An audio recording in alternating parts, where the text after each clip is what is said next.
안녕하세요. 마데테스입니다.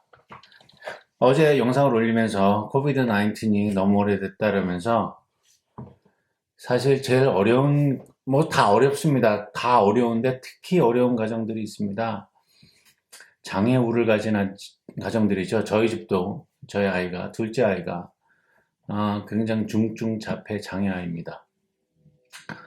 그래서 이 어려운 시기에 미국은 자폐아 확증률이라고 그래야 될까? 자폐아가 생기는 확률이 59명 중 1명이라고 그럽니다. 물론 거의 대부분이 남자애들이고요. 여자애들한테는 굉장히 극소수가 나타난다 그래요. 어쨌든 저희 애도 남자애입니다. 근데 이 어려운 시기에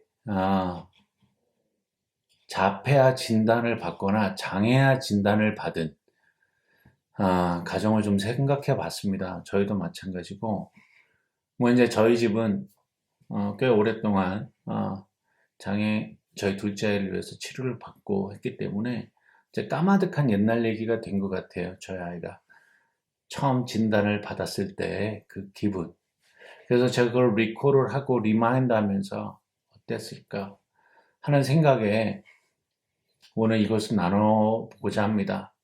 아이를 가지면 모든 부모님들은 영화나 드라마에서 보는 것처럼 그 행복한 가정을 꾸미길 원합니다. 아이가 사는 것, 아이랑 함께 놀고 주말에 아이랑 여행을 가고 또 아이가 친구들과 노는 것을 놀이터에서 노는 것을 바라보고 그런 행복한 웃음을 짓는 그러니까 아빠 미소, 엄마 미소를 짓는 그런 상상을 하게 됩니다. 그런데 말이죠. 이게 무너지는 순간이 있습니다. 언제냐면 여러분이 그렇게 고대하고 꿈꾸던 아이가 장애 진단을 받을 때입니다. 장애는 다 똑같습니다. 다 똑같습니다. 이게 뭐 소아마비든 다운 증후군이든 자폐아든 그럼에도 불구하고 그 장애 진단을 받았을 때 이 부모님은 억장이 무너지죠. 이럴 때 부모님에게 나타나는 반응입니다. 오늘은 그 부모님들의 반응에 대해서 얘기하고 싶어요. 첫 번째 거부 반응입니다. 믿기지 않은 현실에 내 아이만 아니길 바라죠. 사실 저희도 와이프가 약간 30대 중반 이후에 둘째 아이를 가졌는데 그때 그 장애 진단 테스트 하는 게 있다고 하더라고요. 양수를 통해서인지 뭔지 해서 하는데 하지 말자 그랬습니다. 저희는 장애로 태어나면 장애하라 그러면 지울 거냐고 아니었거든요. 근데 제 영상들을 통해서 말씀드렸지만 저희는 기독교 집안이고 그래서 그거에 대한 뭐 낙태나 뭐 이런 거에 대한 전혀 생각이 없습니다. 그래서 하지 말자 그랬습니다. 왜냐하면 이분 알고 있는 것도 찝찝하니까 계속 이게 사람은 그 찝찝함은 지워버릴 수가 없거든요. 그래서 아예 모르면 괜찮으니까. 그래서 저희는 안 했습니다. 그런데 아이가 태어나고 10몇 개월이 지난 후에 아이가 걷지 않는 걸 발견했고요. 뒤집지도 않는 걸 발견했습니다. 그래서 저희는 의사한테 갔습니다. 그래서 진단을 받았는데 아이가 자폐아라는 진단을 받았습니다. 우리 그게 태어난 지 18개월째 때쯤이었을 거예요. 근데 간혹 이게 늦게 장애 진단을 받는 분들이 있습니다. 주변에 이제 장애아로 자폐나 혹은 발달장애로 이렇게 진단을 받으신 부모님들을 보면 3살 때, 4살 때 진단을 받는데 그때 거부 반응이 굉장히 심합니다. 사실은 내 아이만 아니길 바랬는데 아이가 장애로 태어났으니까 장애임이 발견되면 보통 어른들은 그러세요. 애가 말을 늦게 할 수도 있지 뭐 이렇게 얘기하시거든요. 전혀 그렇지 않습니다. 지금 옛날에는 그런 애들도 있었어요. 그래서 바보 취급 당했던 시절이 있습니다. 그러나 지금 그렇지 않습니다. 그래서 현실을 부정하게 돼요. 그래서 아니라 그러고 야, 네 할 수 있다고 간혹 아이들을 다그치는 부모님들이 계십니다. 그건 거부 반응에서 오는 거거든요. 그건 뭐 정상적입니다. 그러니 당연히 찾아오는 그 감정적 행동이 있고요. 그럼에도 불구하고 여러분들이 이걸 못 믿겠다. 그럼 두 번째 의사한테 가셔서 확증을 받으면 그때는 좀 이 거부 반응이 조금 잦아들 겁니다. 이제는 받아들여야 되는 숙명이라고 생각하실 거예요. 그리고 두 번째 반응은 분노 혹은 화입니다. 이 화라는 감정은 그 거부 반응에 가장 가까운 감정적 표현입니다. 이 화는 두려움에서 시작이 됩니다. 무엇을 할지, 어떻게 해야 될지, 혹은 간혹 우리 시스템이 잘못해서, 의사들이 잘못 진단해서 라고 하는 어떤 분노의 표출이, 그거를 표출하고자 하는 감정입니다. 근데 이 분노를 잘못 표출하면 본인이나 아이에게 어렵습니다. 왜냐하면 아이가 그나마도 이 진단을 받은 거 가지고 더 어렵게 살아야 되는데 그 아이에게 화가 미치게 돼. 내 감정적 분노가 아이에게 미칠 수 있기 때문에 결코 그렇게 좋은 좋은 반응은 아닙니다. 그러나 나올 수 있는 반응이기도 합니다. 그리고 남편한테도 블레임할 수 있고요. 자기 자신한테도 블레임할 수 있습니다. 근데 이 분노를 외부로 표출하기보다 이 분노를 에너지를 승화시켜서 동기부여를 찾는 게 굉장히 중요합니다. 그래서 아이를 서포트하고 아이가 어떻게 이제부터 방향을 잡아갈 수 있는가라는 그 에너지로, 좋은 에너지로 승화시키면 충분히 이 분노의 감정은 사라질 수 있습니다. 세 번째 감정은 두려움입니다. 아이가 장애 진단을 받으면 어디서 어떻게 해야 될지 몰라요. 그리고 아이와 내 가족이 어떻게 이 어려움을 헤쳐내 갈까라는 막연한 미래에 대한 두려움이죠. 이 두려움 때문에 우리 생각이나 행동이 멈출 수 있습니다. 멍을 때릴 수가 있어요. 아, 어떻게 해야 되지? 그리고 그 두려우니까 이 미래로 한 발짝 나가질 못합니다. 나가질 못하니까 거기에서 스떡이 돼서 아이도 발전 못하고 가정도 발전 못하고 가정은 계속 어둠에 침침한 그 구렁 속에 있게 됩니다. 여러분들이 무엇을 두려워하시는지를 한번 써보기를 권장합니다. 이 두려움은 어디서 오는가? 나 자신에 대한 불안함인가? 미래에 대한 불안정감인가? 불확실한 미래에 대한 것인가? 등등에 대해서 여러분들이 써보시면 분명히 방법을 찾을 수 있습니다. 두려움은 깰 수 있습니다.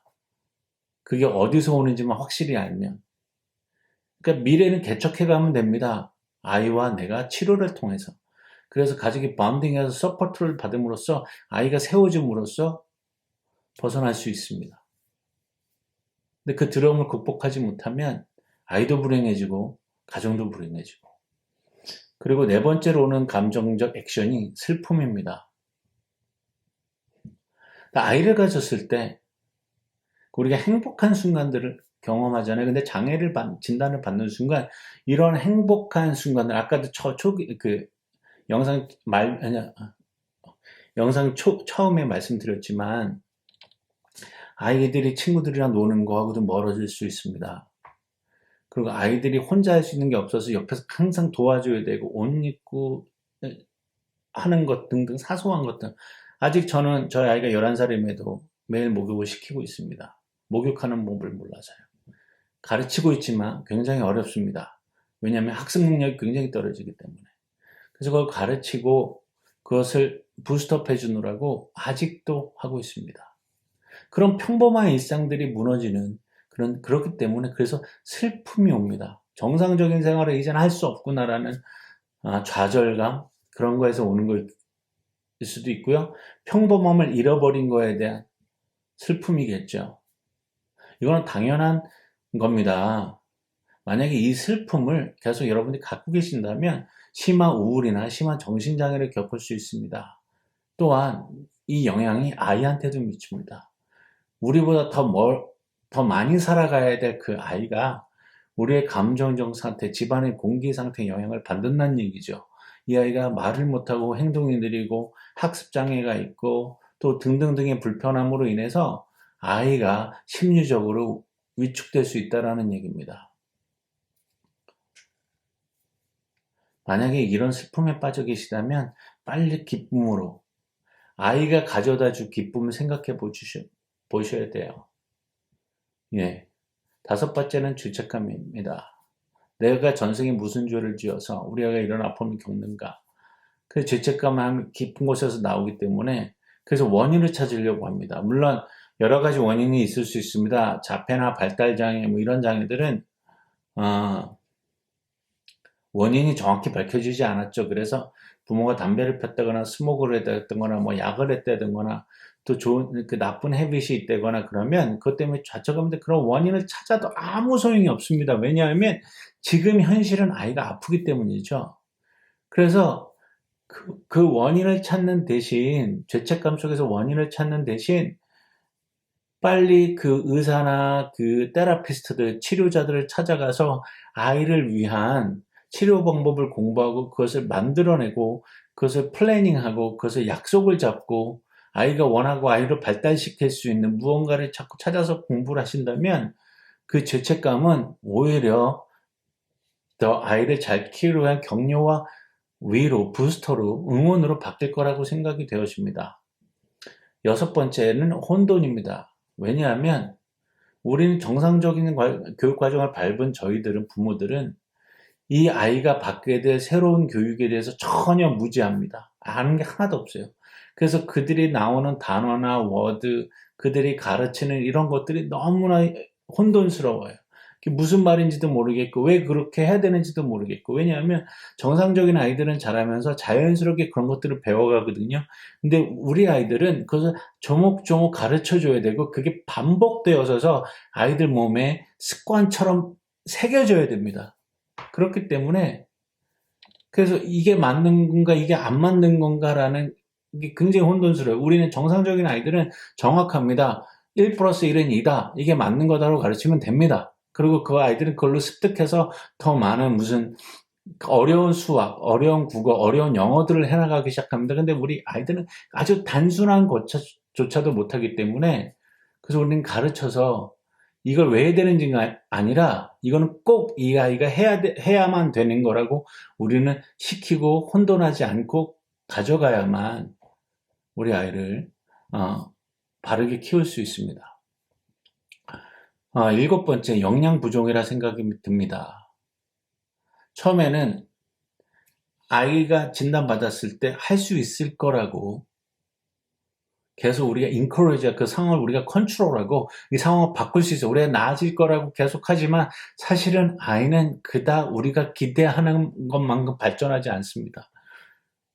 그래서 거기서 영양 부족, 내가 할 수 있는 게 이것밖에 없나? 거기서는 좌절, 우울 등등이 찾아올 수 있죠.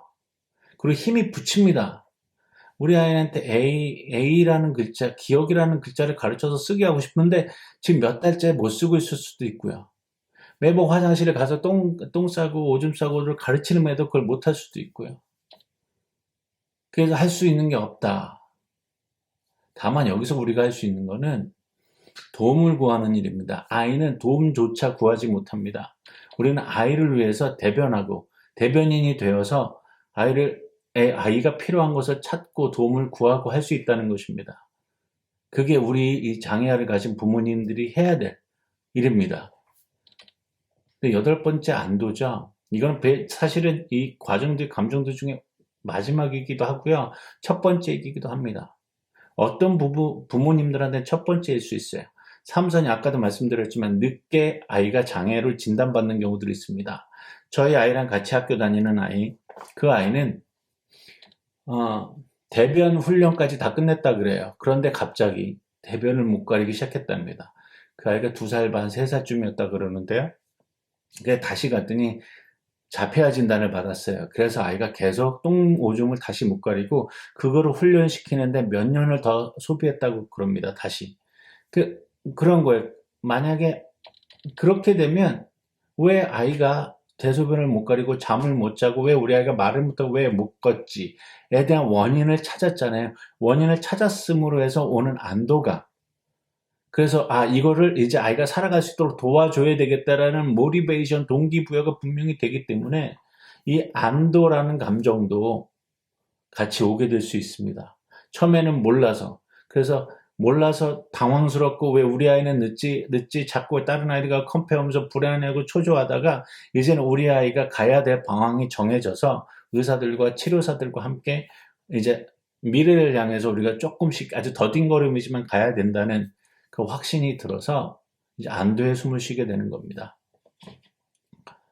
사실 계속 말씀드리지만 저도 장애를 가진 중증 장애를 가진 아이의 아버지입니다. 저희 가정에도 이런 일들이 일어났으면 죄책감, 불안함, 저도 아직 죄책감이 있습니다. 물론 거기에 주저앉아 있진 않지만 그것을 극복하고 계속 해결해서 노력하려고 하고 있습니다. 그리고 저희 애는 10년째 치료를 하고 있습니다. 근데 많은 것을 기대하지 않습니다. 어차피 우리 아이는 장애가 있기 때문에 많은 것을 기대할 수가 없습니다. 그러나 그 아이가 가져오는 사소한 변화, 사소한 발전들이 우리에게 웃음을 줍니다. 기쁨을 주고요. 이제 우리 아이도 많이 변했습니다. 스스로 안전벨트를 낄 줄 압니다. 이거 가르치는데 꽤 오래 걸렸어요. 그리고 칫솔, 양치질하는 거 이제 잘하지 못하지만 그래도 흉내는 냅니다. 아직 말은 못하지만 그래도 이런 작은 변화들이 우리에게 기쁨을 가져다 줍니다. 오늘도 우리 우리 아이들이 조금씩 변화하는 것을 기대하며 수고하시는 부모님들을 제 마다테스가 응원합니다. 감사합니다.